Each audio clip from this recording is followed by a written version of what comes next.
Bugun o'tirib reklama qilaman. Turib reklama qilib charchab ketdim. Короче говоря, mana bu Murskoy Tankat Ali. Tankat Ali Malayziyada qadimda askarlarni kuchlantirish uchun ishlatilgan bu Tankat Ali.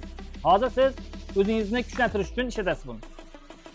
Trenovka. Kechqurun trenovka borasizmi? Har xil ximikatlarni ichib yurgandan ko'ra, mana shundan iching. Trenovkangiz dahshat bo'ladi. Energiya kiradi, energiya. Undan tashqari, yotishdan oldin ichsangiz, bu kechki trenovka uchun yaxshi. Energiya kiradi, kuch-quvvatga to'lasiz. Oldingizga chiqqanni hammasini yengib, pachaqlab ketaverasiz.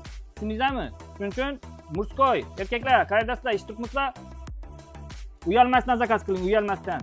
Nimaga uyalish kerak? Mana qoshig'i. Tak, dalshi bo'lshi. Buni tushuntirdim. Mana bu honeymoon. Bu honeymoon degan honey degan nima degan? Asal degan, to'g'rimi? Asalga qo'shib tayyorlangan giyohlar mana honeymoon. Bular Turkiya mahsulotlari, bularning narxlarini aytib o'taman sirrazi. Mana 280. Bu ham shu xususiyatga ega. Tushunarlimi? Просто buni sostavi boshqacha. Dalshi bo'lshi. Endigi masalada tribulus.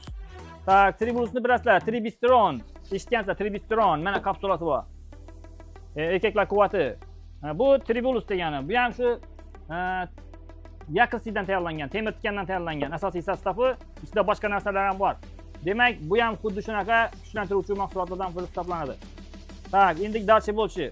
Mana bu Murskoy, mana bu Zenskiy. Murskoy 120 ming so'm, Zenskiy 200 ming so'm. Bilmadim, qanaqa, nima uchun Zenskiy qimmat. Ya ayollarning o'zlari qimmat turadi-ku, shuning uchun mahsulotlar ham qimmat bo'lsa kerak. Bu ayollarni kuchlantiradi. Endi buni iste'mol qilganlar biladi, men bilmayman, короче говоря. Shunaqa gap. Bularni qaysi biridan kerak bo'ladigan bo'lsa, soni cheklangan, lekin aytib qo'ying. Zakaz qilishingiz mumkin, O'zbekiston bo'yicha dastavka bor. Dastavka yana tekin. Bitta olsangiz ham.